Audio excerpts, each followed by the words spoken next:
Watching Gravitas with me, Molly Gambhir. Let's get started.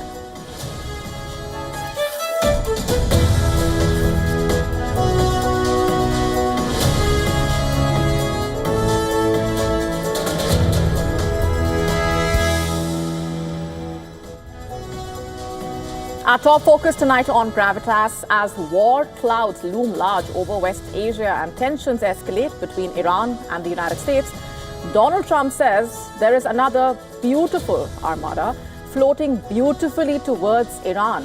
Those were his words. We are decoding for you where things stand at this point and what these developments mean for the region and beyond. Also on the show for you tonight, the US is upping the ante, warning Canada over a fighter jet deal. What's behind these threats and what is Canada saying? Also on the show for you, following the plane crash that killed Maharashtra Deputy Chief Minister Ajit Pawar, piecing together the developments for you and all that has happened through the day.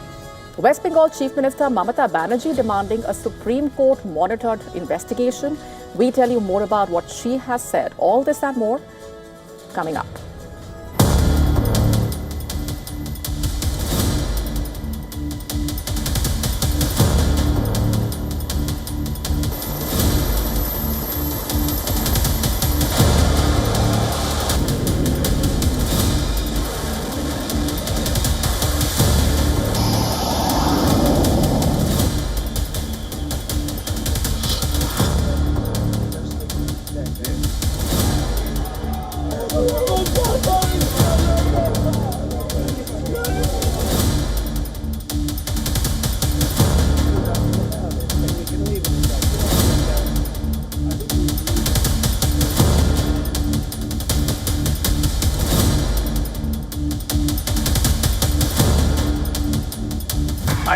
I hope they make a deal. I hope they make a deal.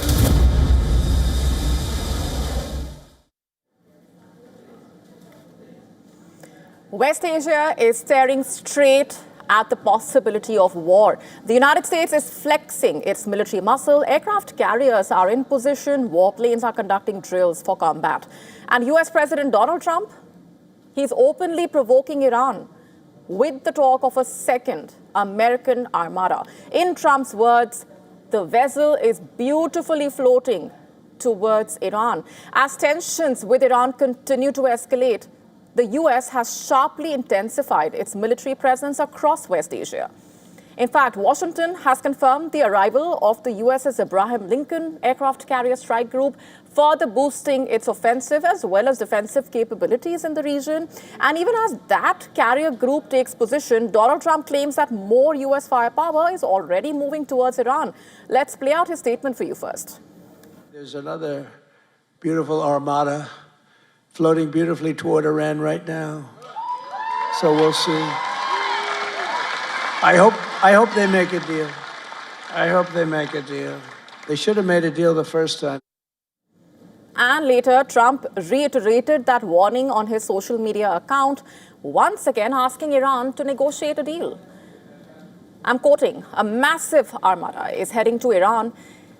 It is moving quickly with great power, enthusiasm, and purpose. It's a larger fleet headed by the great aircraft carrier, Abraham Lincoln, than that sent to Venezuela.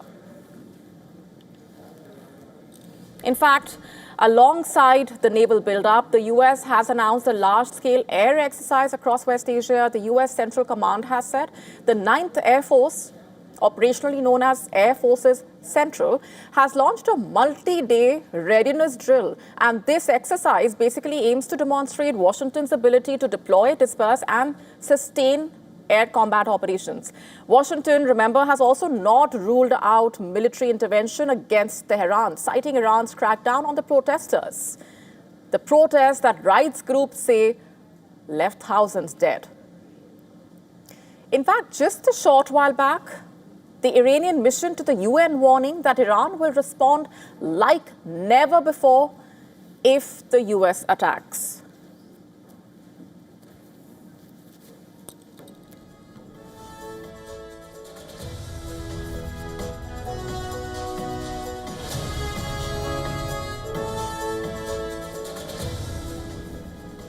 The Iranian President Masoud Pezeshkian, in a call with the Saudi Crown Prince Mohammed bin Salman, reportedly accused the US of threatening regional security and pushing the region towards instability. And Saudi Arabia's foreign ministry later said Riyadh has assured Tehran it will not allow its airspace or territory to be used for any military action against Iran.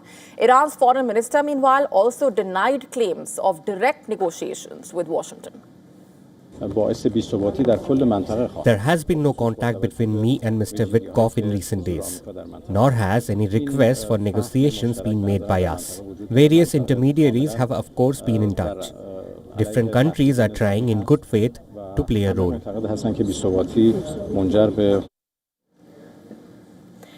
Israel and Hezbollah have delivered their own warnings. Prime Minister Netanyahu has said Trump will decide what he decides and Israel will decide what it decides. He warned that if Iran attacks Israel, the response will be a force never seen before. While Hezbollah leaders are saying the group is preparing for a possible confrontation with Israel and the United States.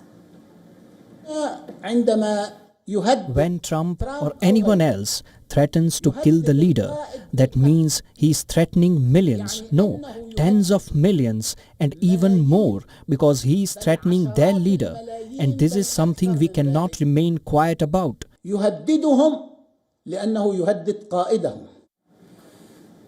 So with Armadas advancing, air drills intensifying and threats hardening across capitals, West Asia at this point standing on a knife edge, with the cost of escalation potentially catastrophic.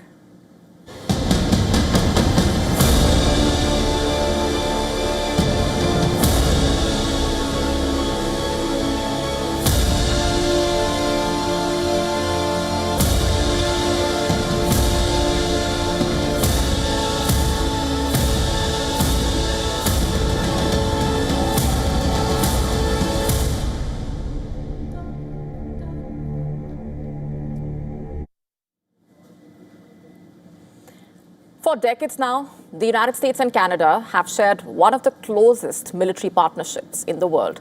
Together, they protect North American airspace through a Cold War-era agreement known as NORAD. But now that partnership is facing fresh pressure over fighter jets and political tensions. The United States is warning Canada, back away from a major weapons deal and the rules of the alliance could change. The US basically threatening to send fighter jets across the border to Canada. Should Canada backtrack on buying fighter jets from America? And the warning coming from the US ambassador to Canada. He says if Canada cuts back on its planned purchase of American-made F-35 fighter jets, Washington may be forced to step in and fly more missions over Canadian airspace. That, he says, could mean rewriting parts of the NORAD agreement. Now, this is the latest in the back and forth between the two sides, the US and Canada, over the deal. In fact, the ambassador cautioning that if Canada purchased fewer fighter jets, the US would fill those gaps in security concerns. And that could mean that America would need to purchase more F-35 fighter jets for its own use and use them to intervene in Canadian airspace more frequently, perhaps. Under the current terms of the agreement, the US and Canada can operate in one another's airspace to track or intercept threats. However, the ambassador is now indicating that the US intervention would go even further should the fighter jet deal change, thus requiring new terms to the Cold War-era agreement. He also told CBC News, I'm quoting, NORAD would have to be altered. Just to put this simply, the US is warning Canada, if Canada cannot defend its skies, America will do it, but on its own terms. And the ambassador's comments come months after the Canadian government, remember, indicated it was reviewing the terms of the fighter jet deal after finding the program to be costlier than expected. In 2022, Canada agreed to buy 88 F-35 fighter jets from Lockheed Martin. The deal was meant to modernize Canada's aging Air Force and keep it closely aligned with the US forces. But the program has run into trouble, to say the least. Last year itself, a government audit found costs had jumped from $19 billion to nearby $28 billion, nearly $28 billion. And that shock pushed Canada to review the deal. And suddenly, what looked like a settled agreement became uncertain. And now Canadian officials are reportedly exploring other options. As per reports, one major option is Sweden's fighter jet. The company behind it has offered to build planes inside Canada, reportedly, promising more than 12,000 jobs. For Canadian leaders, that is an attractive option. And it would mean lower costs, domestic manufacturing of fighter jets, and political support at home. But then for Washington, it's a problem. US officials are saying the F-35 jets are the backbone of Western air power. Designed to work seamlessly with American systems, choosing another jet, they say, would weaken coordination. So much so that the ambassador even called any aircraft that is not an F-35 inferior and less compatible with US forces. So the US is telling Canada, if Canada chooses any other thing, anything other than F-35, it would mean weaker joint defense. And weaker defense means America may step in more directly. And this dispute is unfolding at a rather tense moment in US-Canada ties. Under President Trump, remember, trade disputes, tariff threats have been straining ties. Canada has been hit by levies on key industries, and political trust has also eroded. The tense ties also coming up in the Parliament on Tuesday, with the Prime Minister Mark Carney telling the Parliament that relations with Washington are not normal and warned that the old rules of cooperation are breaking down. And just days ago, at the Economic Forum in Davos, Carney went even further. He said America-led global order is facing a rupture. He cautioned smaller countries against blindly complying with powerful allies. And that speech, of course, angered President Trump and reportedly added fuel to an already tense relationship. The question now is this: who controls North American security? Because for decades now, Canada and the US have shared that responsibility almost equally. The agreement allows both countries, remember, to patrol each other's skies and respond jointly to threats. But then if Canada scales back its air force, that changes things. And the fear basically is that the US would gain more influence and Canada would become more dependent. But defense experts are saying this is about more than just jets. It's also about sovereignty. It's about whether Canada can independently protect its territory. And it's about how much leverage Washington actually holds over its closest neighbor. The US ambassador is warning, suggesting that security cooperation may now come with political conditions. Canada insisting it wants both security and economic benefits. So this is no longer just a defense deal, of course. It's become a test, pretty much, of how much independence Canada can actually afford and how much influence the US is willing to exert. The future of North American security may now depend on how the US and Canada deal with this matter.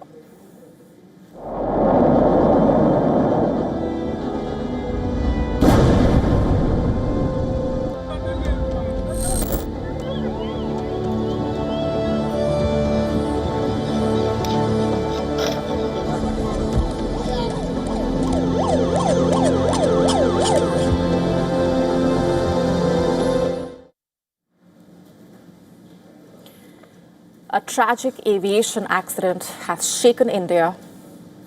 The jet carrying Ajit Pawar, NCP chief and Deputy Chief Minister of Maharashtra, crash-landed today at the Baramati airport, killing him and 4 others, including Captain Sumit Kapoor and First Officer Shambhavi Pathak.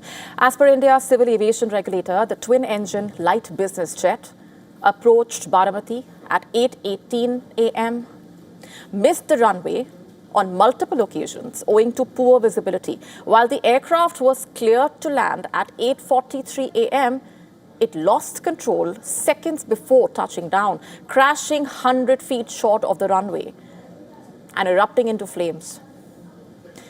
While there was an outpouring of grief from across the political spectrum, West Bengal Chief Minister Mamata Banerjee stirred a row by suggesting a conspiracy in Pawar's death. She called for a Supreme Court-monitored probe, citing an opposition leader's claim that the NCP chief was willing to leave the ruling BJP-led NDA alliance and join the opposition ranks.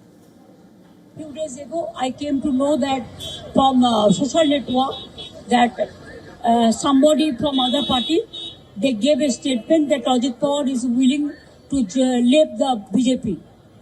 And now what happened today, I need proper investigation under the supervision of Supreme Court.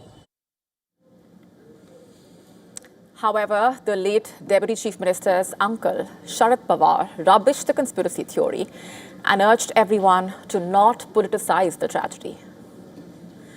Ajit Pawar's journey started in the cooperative sector. He headed a sugar factory and Pune District Cooperative Bank before winning the Lok Sabha polls in 1991. The 66-year-old leader was elected to the State Assembly in the same year and won the seat 8 consecutive times. He was the longest-serving Deputy CM of Maharashtra, having served in the post 6 times.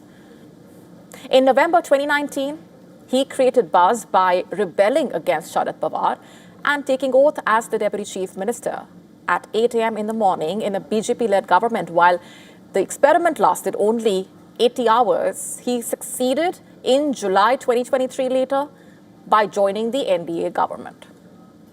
Pawar not only gained control of the NCP from his uncle, but also led his party to victory in 41 out of 288 constituencies in the 2024 Assembly elections.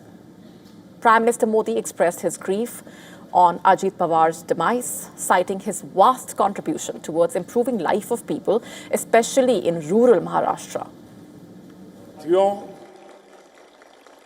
आज का दिन हमारे लिए एक बड़ा दुख लेकर भी आया है।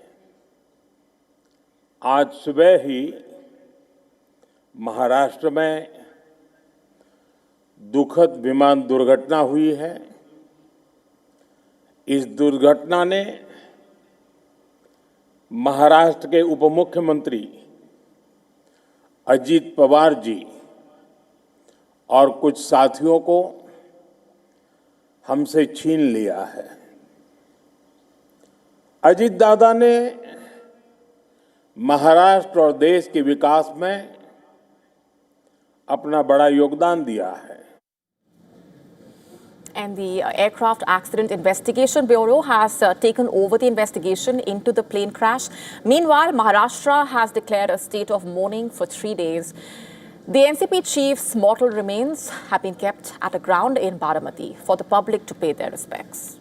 And his last rites will be performed with full state honours on Thursday, with Prime Minister Modi and India's Home Minister in attendance.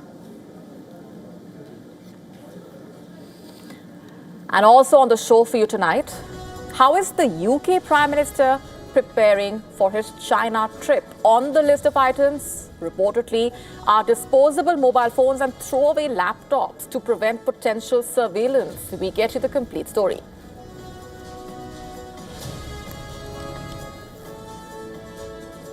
Why and how is slavery being legitimized in Afghanistan? We tell you about the latest move and all that you need to know.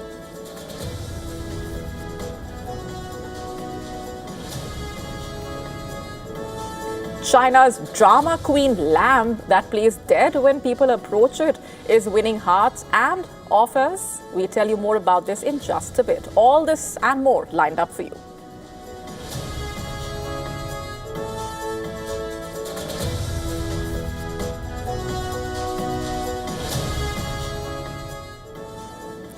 A deadly Russian assault struck deep into Ukrainian territory, hitting a civilian passenger train, leaving 12 dead and several injured.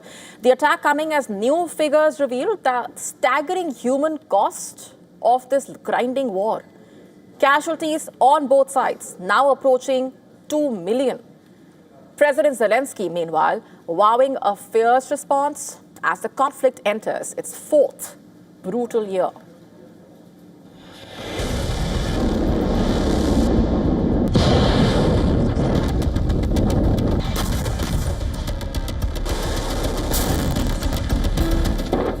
Russia has launched one of the most fierce attacks on Ukraine.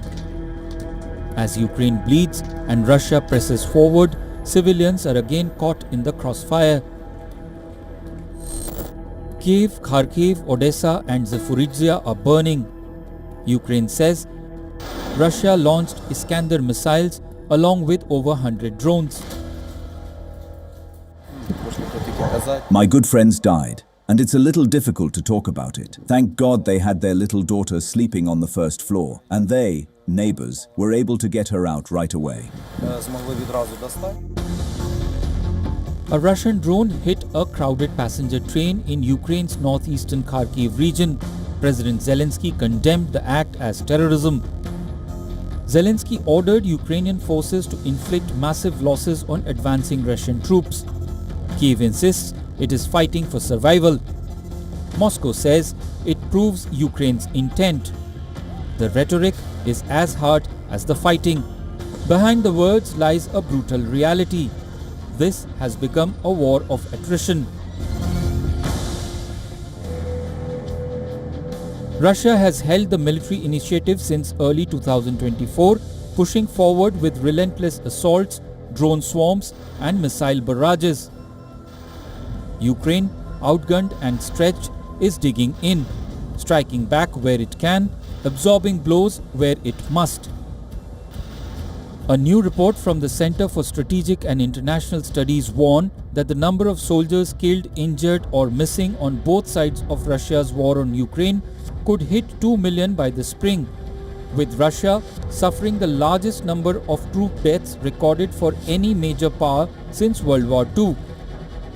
While there is no official figure released by either Kiev or Moscow, one thing is clear, that the death toll is mounting as the war drags on. Bureau Report, WION World is One.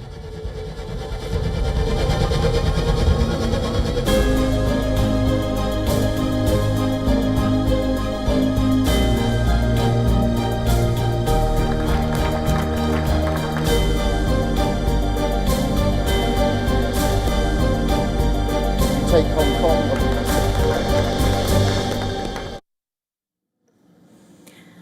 Let's now shift our focus to the UK-China ties, where even before the UK Prime Minister landed in China, security fears seemed to dominate that China trip. The trip by the UK Prime Minister, Keir Starmer, the first by a UK Prime Minister since 2018, in fact, coming at a point when China is being actively courted by Western leaders. British media reporting that Starmer and his entire delegation are using disposable mobile phones, temporary SIM cards and throwaway laptops to prevent potential surveillance by the Chinese authorities, reportedly.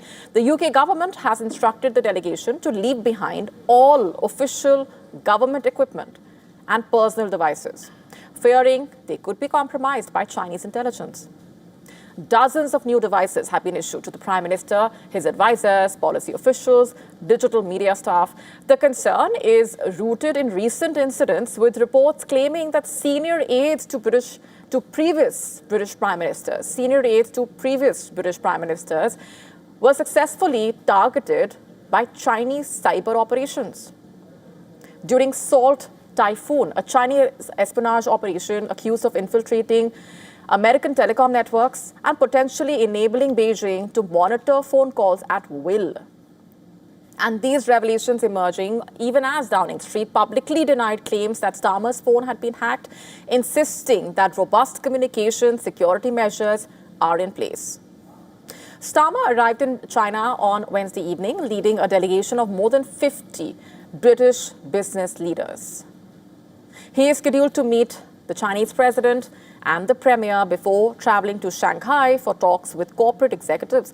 The mission is aimed at resetting political and economic ties at a time when relations between the US and its allies are becoming increasingly volatile. Starmer now joining a growing list of global leaders recalibrating their China policy in response to what many are describing as Donald Trump's tariff boomerang. And Canada's Prime Minister recently met with Xi Jinping, where both sides spoke about shaping a new world order beyond US dominance. Finland's leadership has also engaged with China this week with focus on the Arctic. a region where Beijing's ambitions carry major strategic and economic implications. And Donald Trump himself is set to visit China in April 2026, reportedly after he faced stiff resistance from China, which countered American tariffs by tightening control over rare earth exports, disrupting U.S. supply chains and blunting Washington's pressure tactics.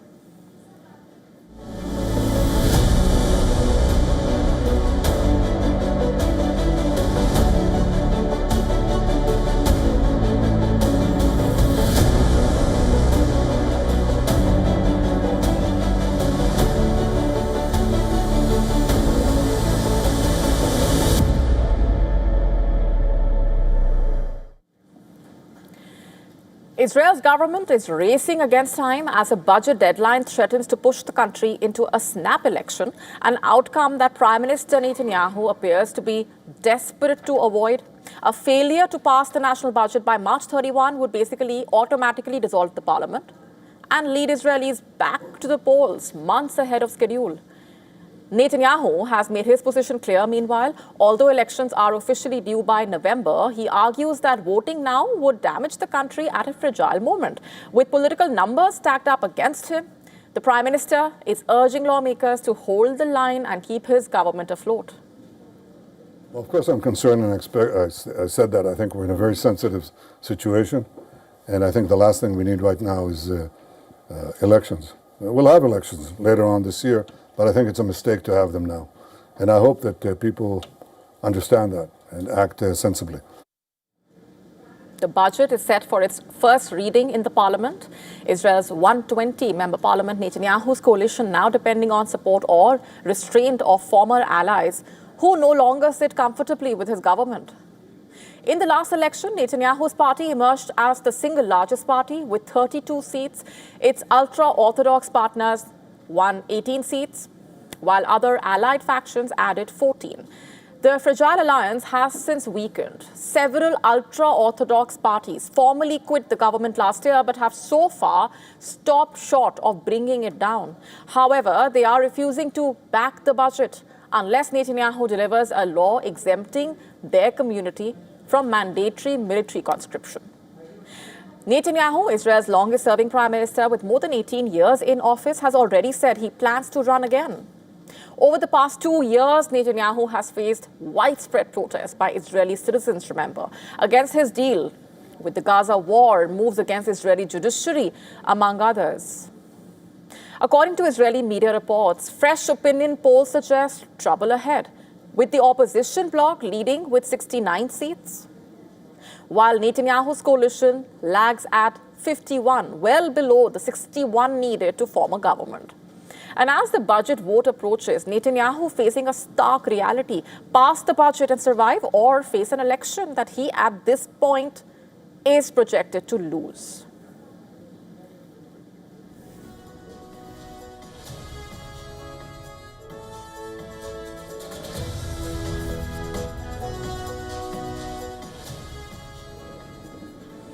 North Korea setting the tempo for its next nuclear move, it seems, and the country fired 2 large-caliber ballistic missiles towards the East Sea.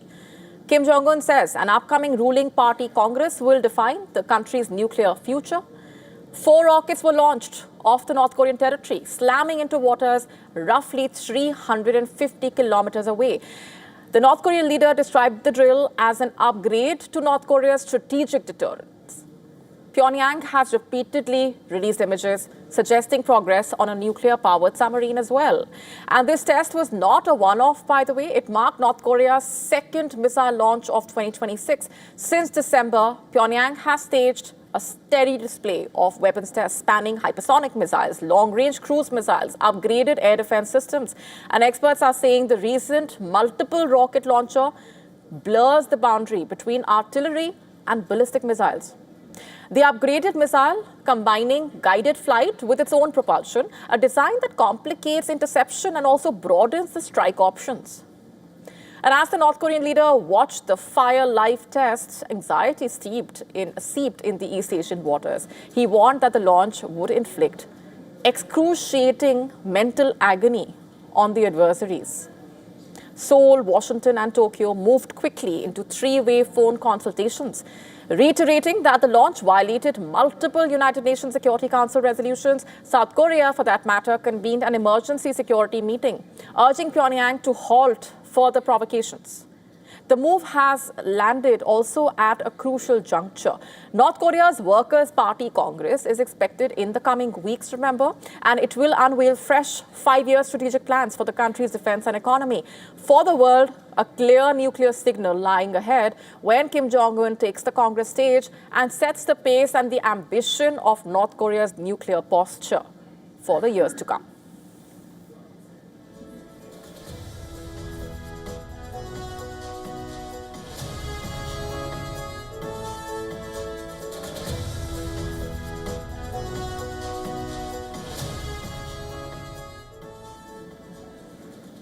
On to Pakistan now. There is anger over Prime Minister Shehbaz Sharif's decision to sign on to Trump's Board of Peace for Gaza. The decision taken at the World Economic Forum in Davos has sparked a wave of anger at home.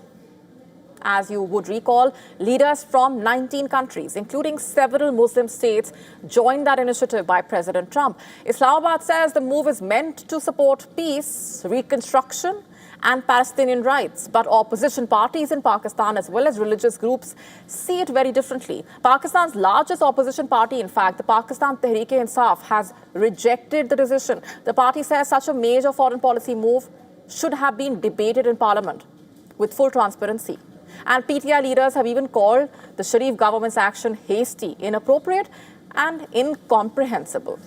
And they say even if they question the legitimacy of the current parliament, the government still had a duty to consult elected representatives. And what's more, religious parties have also been more vocal. Jamaat-e-Islami, which is one of Pakistan's most organized Islamist groups, has described the Gaza board as a new form of Western control. Its leaders have accused the United States of using reconstruction to expand its influence in Gaza.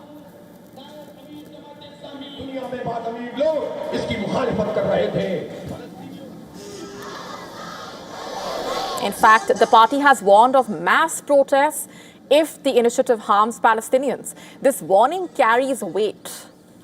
You see, Jamaat-e-Islami has a long history of mobilizing large street rallies in Pakistan, especially on Palestine.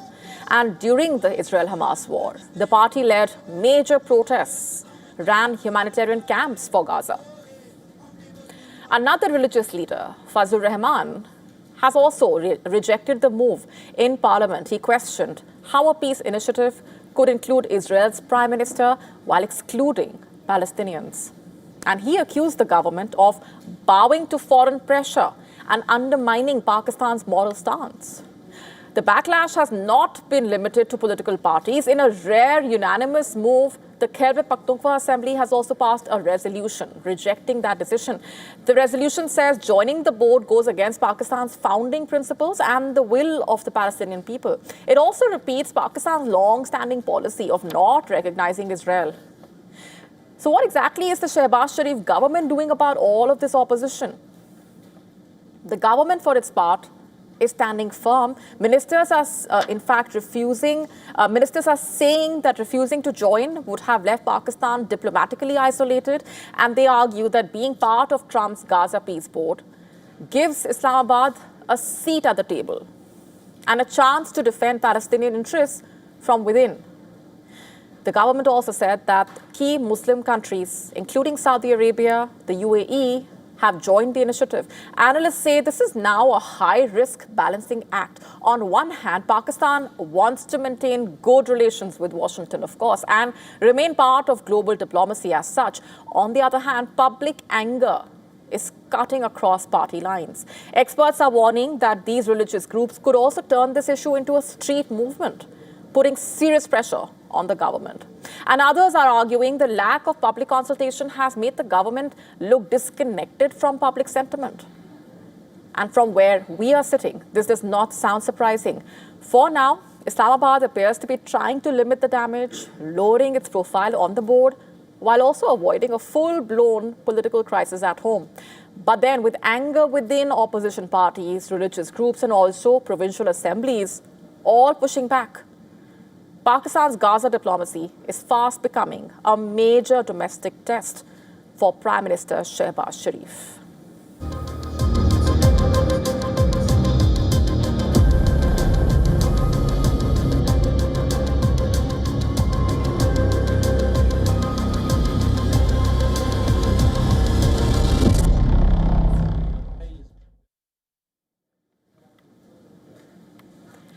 The Syrian President Ahmad al-Shara is heading to Moscow as Russia moves to secure the future of its military bases in Syria.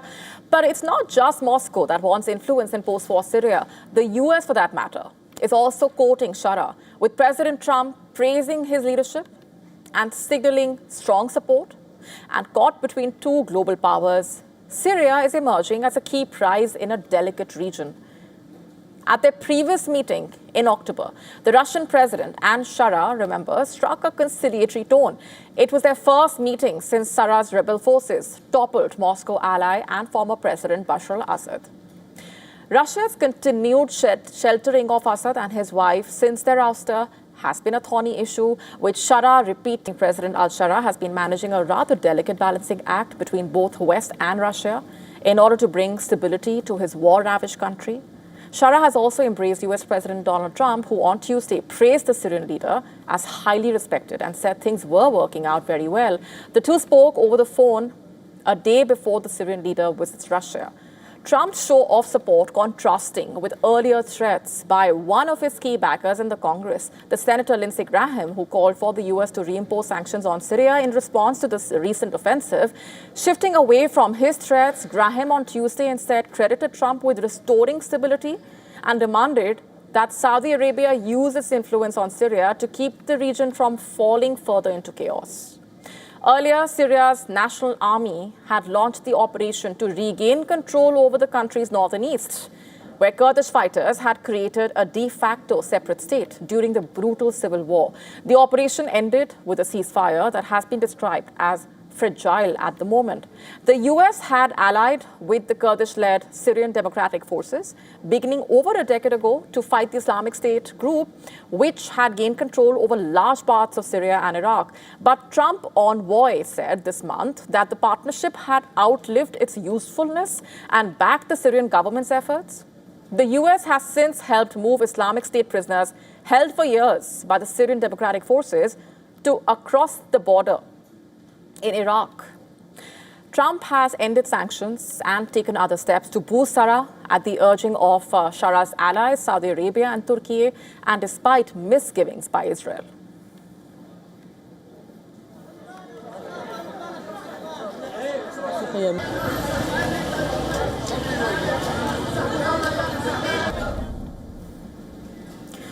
The global balance of power shifting at a rather terrifying pace. Beijing and Moscow are forging a lethal new alliance, and China is now reportedly fueling Russia's hypersonic arsenal, providing the technology and parts for missiles that can bypass any Western shield.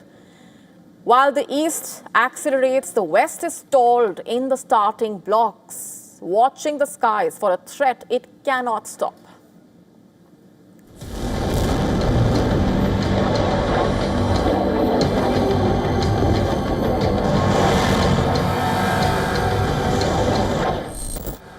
A new axis of firepower is taking shape in the shadow.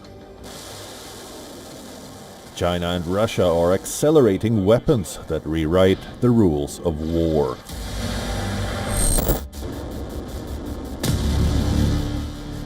As hypersonic missiles surge ahead, the West is struggling to keep pace.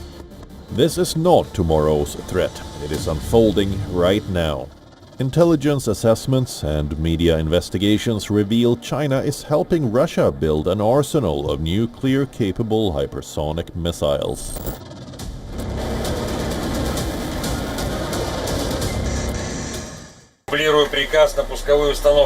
Weapons designed to fly faster than sound, evade defenses and strike without warning.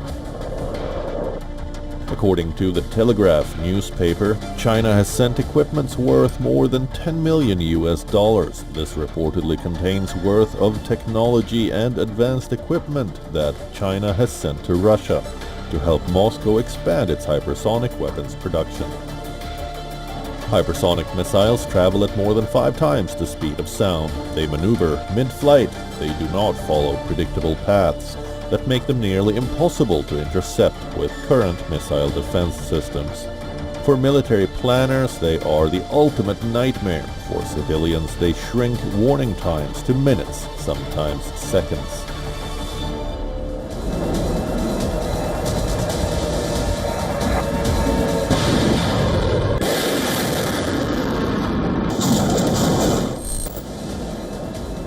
Russia has already showed the devastation its latest hypersonic weapon Oreshnik can do.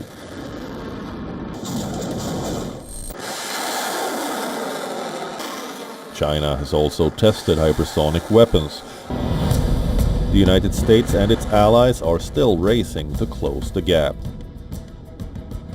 The US has invested over $12 billion into its own hypersonic programs, yet its premier weapon, the Dark Eagle, is mired in delays. The Pentagon has dismissed its deadlines again, pushing deployment back to 2026. If a hypersonic launch is detected, leaders will have almost no time to decide on a counterstrike. The East is sprinting toward a winner-takes-all military advantage, leaving the West playing a desperate game of catch-up, in a race where second place means total vulnerability. The era of Western missile dominance is over. The era of hypersonic reality has arrived. Bureau Report, WION World is One.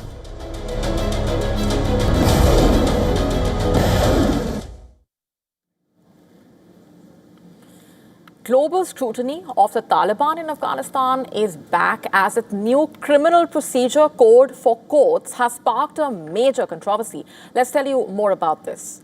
Approved by Taliban Supreme Leader, this code comprising 10 chapters and 119 articles, reportedly, has been accessed by a human rights organization. Let's just take a look at how this code stands apart from the modern criminal laws in force across the world, for example. To start off, Muslims have been defined only as those following Hanafi school of thought, which falls within Sunni Islam. On the other hand, Shias and non-Muslims, like Sikhs and Hindus, have been categorized as heretics.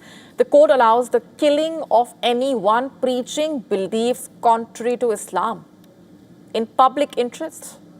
Moreover, people can get a jail term of up to 2 years for mockery and ridicule of Islamic rulings. Meanwhile, the type of punishment in Afghanistan will now be decided as per the perpetrator's social standing, reportedly. While clerics will get away with mere advice if they commit a crime, the elite shall be summoned by a court. However, if the same crime is committed by the middle class, they will be imprisoned, reportedly. Additionally, those from the lower class of society will also be sentenced to corporal punishment. Even though slavery is prohibited in international law, the Taliban have legitimized it by citing it in several sections of the criminal code. Extensive use of flogging as punishment has also been allowed.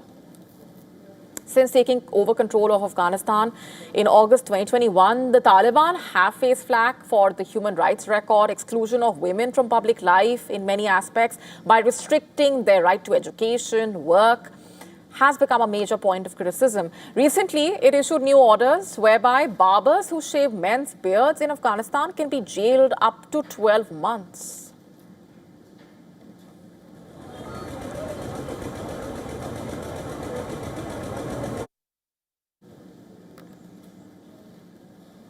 The Doomsday Clock is now to 85 seconds to midnight. This is the closest it's ever been to a theoretical annihilation. What exactly is the story of this Doomsday Clock, and why are scientists calling AI equal to nuclear catastrophe? Our next report getting you the answers.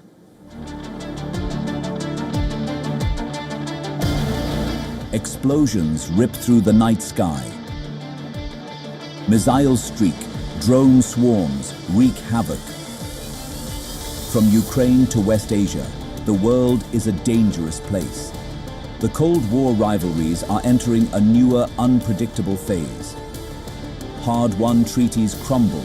Russia and US move away from nuclear treaty. China stockpiles nuclear missiles at breakneck speed.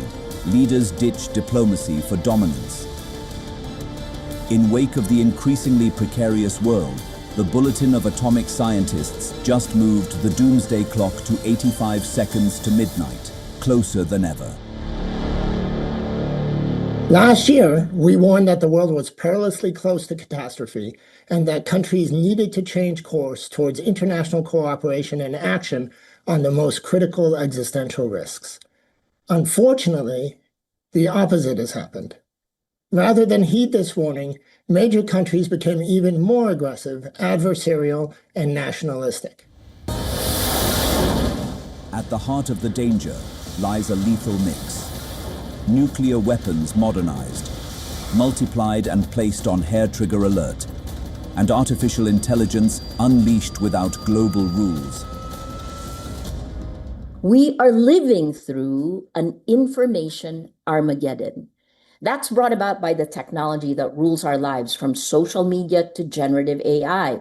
None of that tech is anchored in facts. Your chatbot is nothing but a probabilistic machine. It's not just the bombs.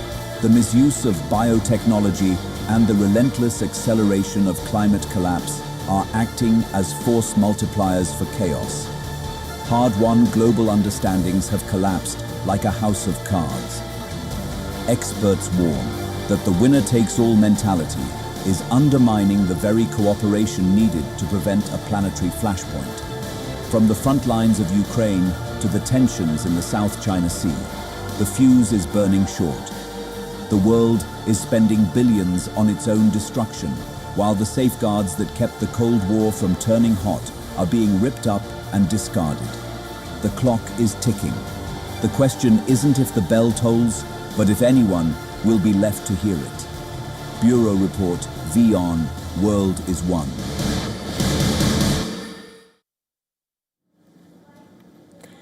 Our next story is about a lamb. No ordinary lamb, by the way. This one has been getting a lot of attention thanks to its acting skills. The lamb is seriously talented, leaving those coming to see it impressed and making fans. The lamb has shot to popularity in China. Why exactly? For playing dead. And it does that really well. It's being called a drama queen for pretending to be dead, reportedly, as soon as it sees someone approaching. It lies down and plays dead, only to stand up when the person leaves. Clearly, it's got some real acting talent and good comic timing as well, and has been pulling off that stunt and has gone viral for it. Being called the playing dead lamb, people reportedly come to see it every day. Not just that, apart from making fans, it's also been raking in offers of money, with some people reportedly offering 130,000 yuan even to buy it. Clearly, people are extremely impressed, but the owner does not want to let go and is refusing to sell the lamb, finding it cute. All said and done, the talented lamb with great acting skills and a whole lot of drama deserves all the glory. Hey.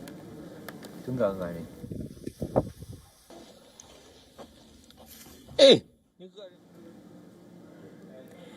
From Italy to Argentina, the world is witnessing a spate of environmental crises. Whether it's a cyclone or wildfire, the impact of climate change has come into focus once again. For instance, hundreds of people are feared dead or missing after attempting to cross the Mediterranean Sea, with multiple shipwrecks reported in the last 10 days. This is linked to a violent storm triggered by Cyclone Harry, and this left a wave of destruction in Malta, destroying agricultural land, fishing vessels, seaside restaurants. Cyclone Harry has also caused widespread damage in Italy, especially in its coastal areas. As per the regional authorities, meanwhile, the damage has exceeded $1.1 billion as the storm battered coastlines, ports, and infrastructure. Additionally, more than 1,500 people had to be evacuated from the Italian town from an Italian town to do a landslide earlier in the day. The Italian Prime Minister inspected the area affected by the landslide and attended a meeting to assess the situation as well. Meanwhile, thousands of jellyfish appeared on beaches in Australia's Melbourne. A number of beaches have been closed as jellyfish stings are, of course, painful and potentially dangerous as well for young children, older people and those with allergies as well. This development is being linked to higher water temperatures owing to climate change. Jellyfish, which play a key role in the food web and environment, are now believed to be at risk. On the other hand, wildfires are raging in Argentina since the 5th of January this year, affecting more than 40,000 hectares of forests, grasslands, villages, and tourist resorts. A local official explained that no snow during the winter season, coupled with unusually high temperatures and high winds, are fueling these fires.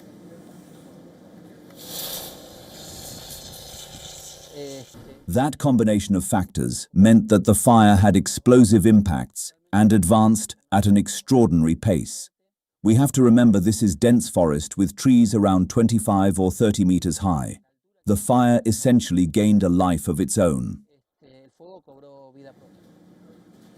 Hundreds of Shetlanders marched through a town carrying flaming torches to mark an ancient Viking festival. The marchers circled the long ship until a bugle call sounded and the torches were hurled onto a wooden ship. We're leaving you with these visuals. Thanks for watching.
And welcome to a brand new edition of South India, a daily dynamic show that will capture the pulse of southern states. By blending the special stories, the breaking alerts, and the culture developments as well.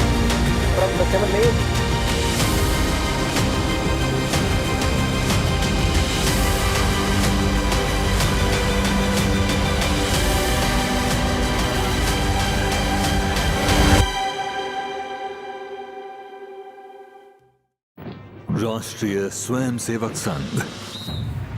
To some, it's an extreme ideology.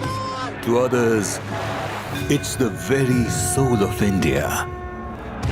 To some, it's rebellion.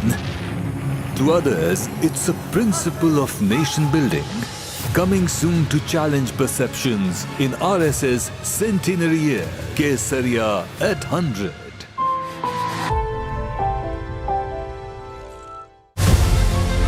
Special program right here from the World Economic Forum 2026 in Davos. A special focus on how Kerala has been making its mark on the global stage. Kerala, God's own country, is the most popular tourist destination in India. We found a lot of interest in investing in tourism as part of new wellness centers. Kerala leads the country in several aspects. The first fully literate state of India. Now it has been transformed as the first fully digitally literate state of India. The message from Davos is clear. Kerala is ready to engage with the world and play a bigger role in the global economic story.